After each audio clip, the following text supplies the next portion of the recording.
ટ્રેક્ટરની લાઈન કરીને અત્યારે બધા ઊભા છે. અત્યારે ડીઝલ આલવાની ના પાડે છે. સવારે બધાને આપશું એમ કહે છે.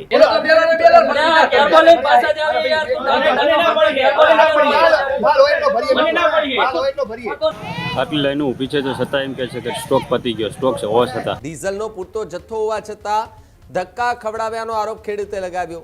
રાજ પેટ્રોલ પંપ પરના જે સિક્યુરિટી ગાર્ડ છે તેમના પર ધમકીનો આરોપ છે. પંપ સંચાલક અને મળતિયાઓને પૂરતો જથ્થો અપાતો હોવાનો દાવો છે, જ્યારે વિસ્તારમાં ખેડૂતોએ સતત હાલાકીને પગલે મામલતદારને આવેદનપત્ર આપ્યું છે. હજુ સુધી તમે અમારી ચેનલને સબસ્ક્રાઇબ નથી કરી તો અત્યારે જ ન્યૂઝરૂમ ગુજરાતને સબસ્ક્રાઇબ કરો, ફેસબુક અને ઇન્સ્ટાગ્રામ પર ફોલો કરો.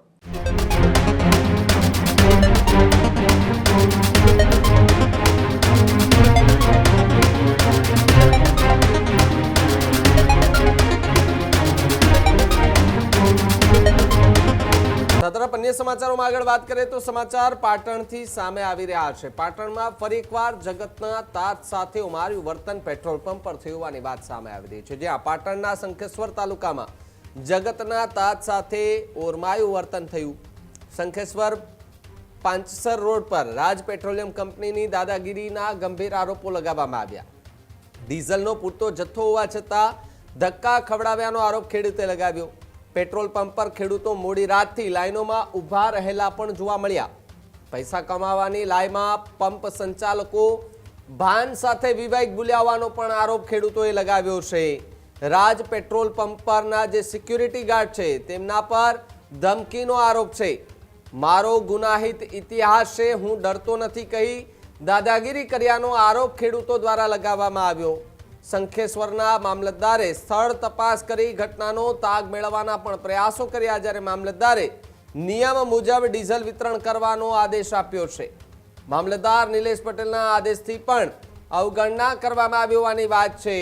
પંપ સંચાલક અને મળતિયાઓને પૂરતો જથ્થો અપાતો હોવાનો દાવો છે, જ્યારે વિસ્તારમાં ખેડૂતોએ સતત હાલાકીને પગલે મામલતદારને આવેદનપત્ર આપ્યું છે. આવેદનપત્ર આપી પેટ્રોલ પંપ પર સંચાલક વિરુદ્ધ કાર્યવાહી કરવાની માંગણી જે છે તે ઉઠી રહી છે.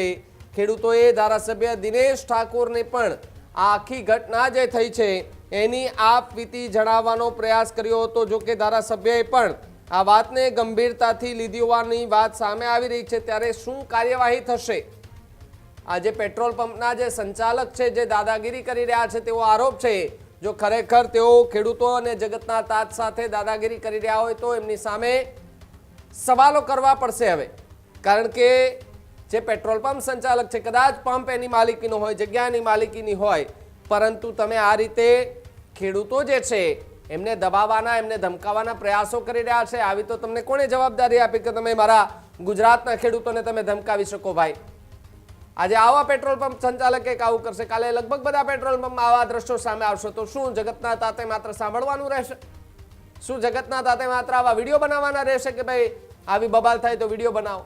આમની સામે અવાજ ઉઠાવવો પડશે. આપણે અધિકારીઓને ઊંચે સુધી એમણે રજૂઆત કરવી પડશે. અમે પણ એમની સામે બોલીશું. એ પછી કોઈ પણ હોય, ના હોય, ક્યાંય પણ હોય, ગુજરાતભરમાં જ્યાં પેટ્રોલ પંપ સંચાલક દાદાગીરી કરે છે તો ત્યાંના વિડીયો બનાવીને મોકલો. અમે એમને સવાલ કરીશું કે ભાઈ આવી રીતે તમને કોણે જવાબદારી આપી છે કે તમે કોઈની પણ સામે તમે ગમે તેમ બોલી શકો? ખેડૂતો લાઈનમાં ઊભા છે, ખેડૂતોની સ્થિતિ ખરાબ છે. એ પેટ્રોલ પંપ સંચાલકો એટલું સમજવું પડશે. એસીવાળી કેબિનોમાં માત્ર આપણે બેસીએ છીએ, પરંતુ એ ખેડૂત ભર તડકામાં ખેતી કરીને આપણા પેટનું ભરણ પોષણ કરે છે. એ બંધ કરી દેશો તો આપણે ભૂખ્યા મરી જશું. સવાલ એટલા માટે છે કે ખેડૂતો માટે આવી તો દાદાગીરી જરા પણ ન હોઈ શકે. ખેડૂતો માટે થોડી એવી દયા તો રાખવી પડશે. અને ખેડૂતો જે લાઈનમાં ઊભા છે એમને સમજાવવા પડશે કે ભાઈ હવે આપણે તમને એ વહેલામાં વહેલી તકે પેટ્રોલ અને ડીઝલ મળી રહે તેવી સંભાવના વ્યક્ત કરવી પડશે. આપણે પણ કહેવું પડશે કે જેમ ઉપરથી જથ્થો આવશે તેમ પહેલા ખેડૂતોને, પછી બીજા બધાને આપીશું. આ તમારે વાયદાઓ જે છે તે કરવા પડશે. પરંતુ તમારા ઉપર જે આરોપ છે કે તમે તમારા મળતિયાઓને જાજુ પેટ્રોલ ડીઝલ આપો છો, એમને વહેલું આપી દો છો, ખેડૂતોને મોડો આપો છો, જો આવી રીતે હોય તો પહેલા તમારે ખેડૂતો સામે જોવું પડશે. અને ખેડૂતો માટે જે નિયમો બનાવવામાં આવ્યા છે એ નિયમો પૂરતી તમે પેટ્રોલ અને ડીઝલનું વેચાણ કરો તેવી પણ આશા રાખતા ત્યાંના ખેડૂતો જે છે તે જોવા મળી રહ્યા છે. ત્યારે વિડીયો પણ જુઓ કે જે ખેડૂતોએ મોકલ્યા છે તેમાં શું દાદાગીરીના આરોપો જે છે તે લગાવવામાં આવ્યા છે. રાત્રે ડીઝલ હોવા છતાં ખેડૂતને ડીઝલ મળતું નથી. જો આ ખેડૂતોની હાલત જુઓ. અત્યારે લાઈન કરીને ઊભા છે બધા. ટ્રેક્ટરની લાઈન કરીને અત્યારે બધા ઊભા છે. અત્યારે ડીઝલ હાલવાની ના પાડે છે. સવારે બધાને આપશું એમ કહે છે. ડીઝલ હોવા છતાં ખેડૂતને આખી રાત જગાડવાનું કંઈ કારણ? પેટ્રોલ ભરી ગયા ડીઝલ થોડું ભરી ગયા બાર વિડિયો ઉતર તમે મારજો મારે લાલા ના મારે લાલો વિડિયો છે તમારો વારો હે તમે ફોટો દેખો તમારો વારો છે બનાવો જે વિડિયો બનાવો ફરીજો કે નહીં ફરીજો કાલ એનો બેલર કેરફોલ પાછા જાવ યાર માલ હોય તો ભરીએ માલ હોય તો ભરીએ તો નિયમ કે 2000 અરે દે દે કૃષ્ણ વાળો રોજ પાછો છોડ્યા કેમેરા મે બધું બરોબર નંબર આવે તું લોક કરા મશીન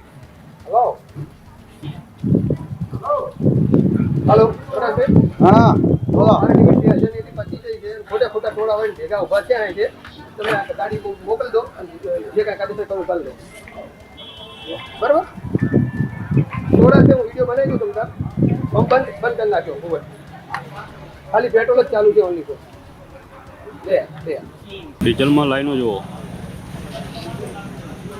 આટલી લાઈનો ઊભી છે તો છતાં એમ કહે છે કે સ્ટોક પતી ગયો. સ્ટોક છે હોવા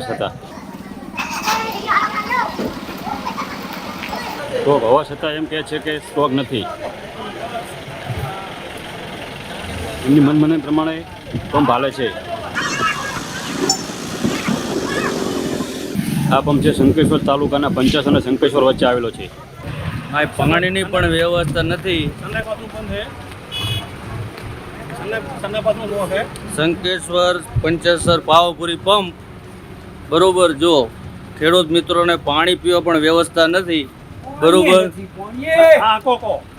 પાણી નથી સાહેબ પાણી નથી સંડાસને પણ લોક કરી દીધેલો હે. જો આ બધી એમની વ્યવસ્થા હે. પાણી પીવા લોકો જાય છે. પાણી નથી પાણી તડકે વસ્તી ઊભી હે. જો આ વાંચો કરો આપણે પાણી છે જ નહીં જો પહેલો ચકલું જો ને આપણે એમાં ના ના એ બતાવી દઈએ ને. લ્યો લ્યો પાણી નથી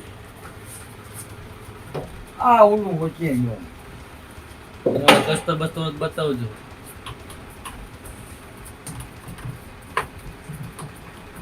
નથી રાખો લ્યો કશું નહીં, જોઈ લે અંદર. કસ્તર કેવું હોય જોવા જઈને કચરું છે રેત છે નકરી નકરી રેત છે ભાઈ એટલી ક્લિક કરી નાખો. હજુ સુધી તમે અમારી ચેનલને સબસ્ક્રાઇબ નથી કરી તો અત્યારે જ ન્યૂઝરૂમ ગુજરાતને સબસ્ક્રાઇબ કરો. ફેસબુક અને ઇન્સ્ટાગ્રામ પર ફોલો કરો.